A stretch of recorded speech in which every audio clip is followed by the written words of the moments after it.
last week, you would have heard me talk about my unsuccessful house search with my real estate agent, Dorothy Wolf. The title of my last speech was 3 Things My Real Estate Agent, Dorothy Wolf, Did Wrong.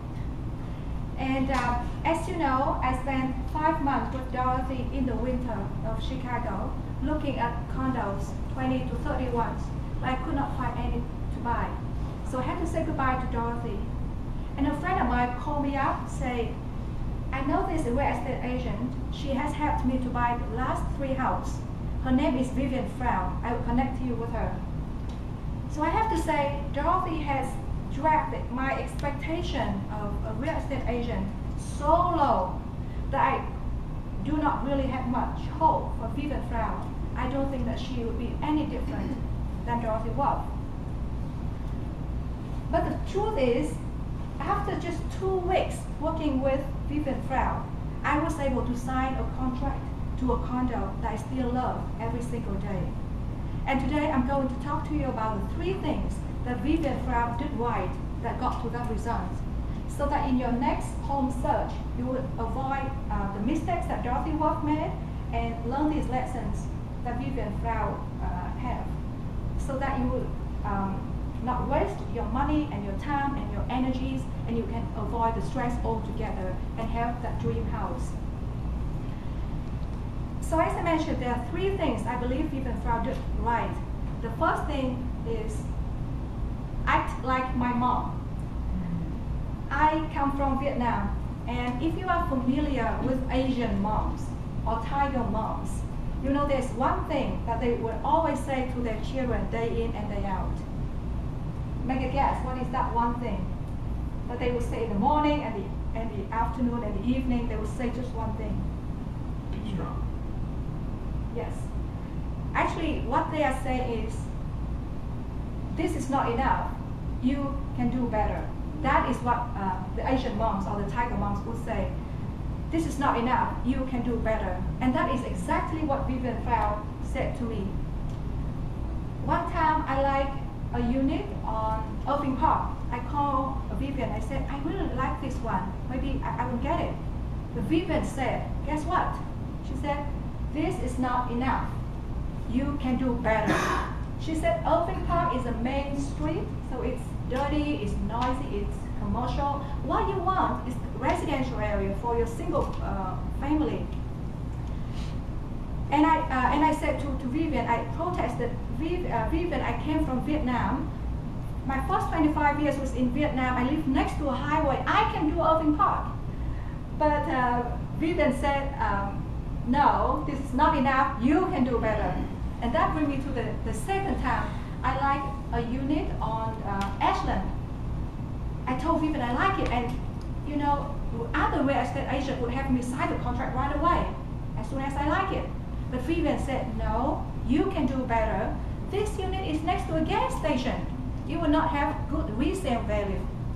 I said to Vivian, you know what? I came from Vietnam, and in Vietnam, gas prices go up every week, and it's actually an advantage to live next to a gas station.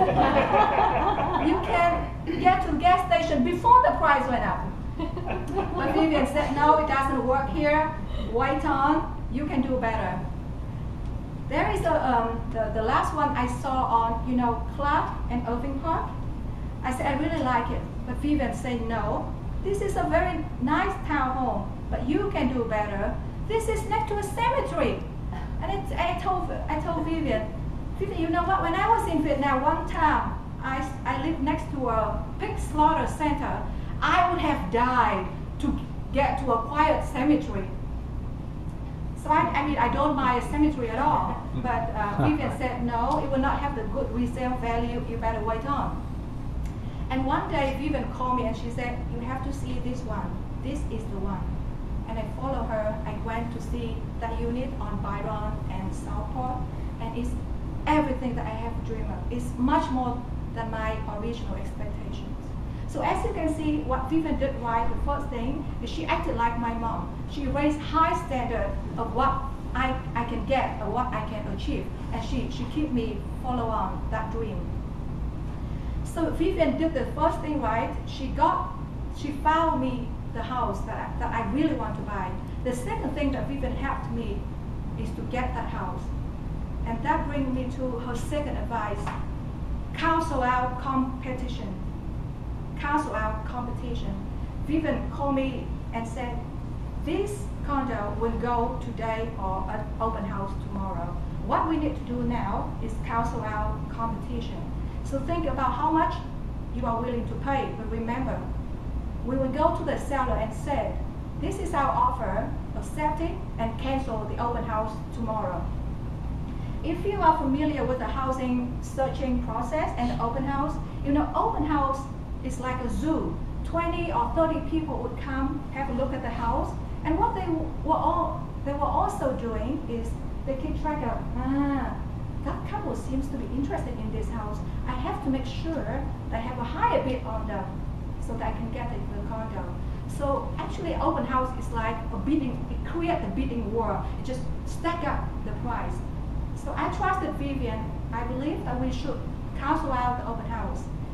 So that afternoon, we called the seller. We said, I am going to pay the listing price minus $5,000. You accept it and cancel the open house tomorrow. So do you think the seller would accept my offer? Do you think he would cancel the open house? No. No. Yes, some of you would think that the seller would actually like the open house because that is where the price go up and then they can just sit up high and then they pick the highest offer. But actually, when you think of that, sellers do not really like open house. You imagine on a Saturday or Sunday morning, 20, 30, 40 strangers come into your house. They wear their dirty, snowy boots. They walk into your house. They open your closet and they saw your boxer and they say, nice, your red boxers. You don't like that. You don't like them to browse your bookshelf and they say, 50 Shades of Grey. You don't like none of that. So what the seller actually wants is they want a serious buyer to pay the listing price. That's all. So that's what my seller came back to me. They said, pay the listing price. We cancel the open house tomorrow. And I have to tell you, that's like a slap in my face. I come from Vietnam, where bargaining is the tradition, and paying full price is a shame. In Vietnam, we bargain for a house, for a car, for a watermelon, for tomato, for onions, even for beans. We bargain for everything. And he is telling me to pay listing price. But Vivian told me one last thing.